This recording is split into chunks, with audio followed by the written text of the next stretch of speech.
I'd like to thank my noble friend Baroness Burt for this short debate and for all who've spoken so far in it. We just remind ourselves, as Baroness Burt did, that this is what the work we're doing here is subsequent to the abolition of IPP in 2012, and what we're dealing with is people's cases sentenced between 2005 and 2012. And as Lord Carter has just outlined, some hurt has been tremendous hurt done to these people. There are now 240 IPP prisoners in mental health institutions, and the hopelessness of this regime has led to 86 prisoners taking their own lives. And my lords, we, the state, are responsible for this inhumane treatment. And in many cases, of course, it is psychological torture. Basically, this is an unjust system, and that is now agreed upon across all parts of this House, as the noble Lord Moylan just said. But the solutions to the problem are proving more difficult to grasp. Action plans in the past were criticised because they didn't have a clear strategic priority, ownership, detail, timeframes and performance measures. The scheme as we see it now, refreshed, has led to reductions in the numbers serving sentences, but the new plan will not mean an end to these sentences altogether, and the time frame for the reduction in which the numbers are coming down is still slow.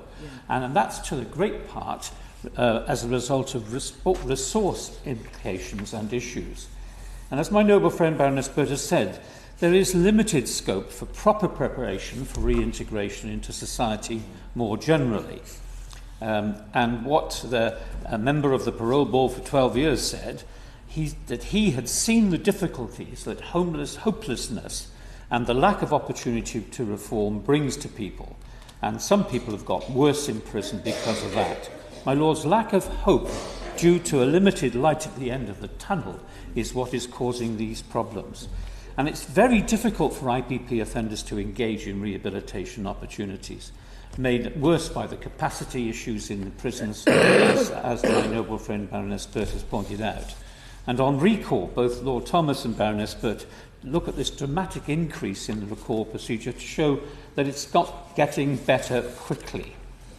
Numerous questions have been raised on the current action plan by members and also by the Prison Reform Trust. I wonder if I could sum all those up into one single question, which I think encompasses what Baroness Blower and Lord Moylan said. What does the government believe will be the measure of success with the current action plan?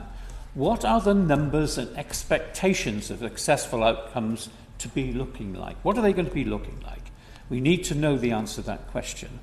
We need to find the resource for progression panels inside the institutions so that we can work properly to give people a route out. I want to just touch on resentencing. I know I've only got a short few minutes, but in that time, of course, I want to refer to the letter that the Minister has received, the government's received, from the Justice Committee, in which it points out that they never committed to introduce measures which would lead to people being released who were dangerous to the community, and lists in some detail what those proposals were. So will the government commit to looking at this matter in the light of the view of the Justice Committee in this Parliament, and look at it afresh in the light of that letter, and perhaps as a minimum seek advice from an expert group as recommended in the committee's letter?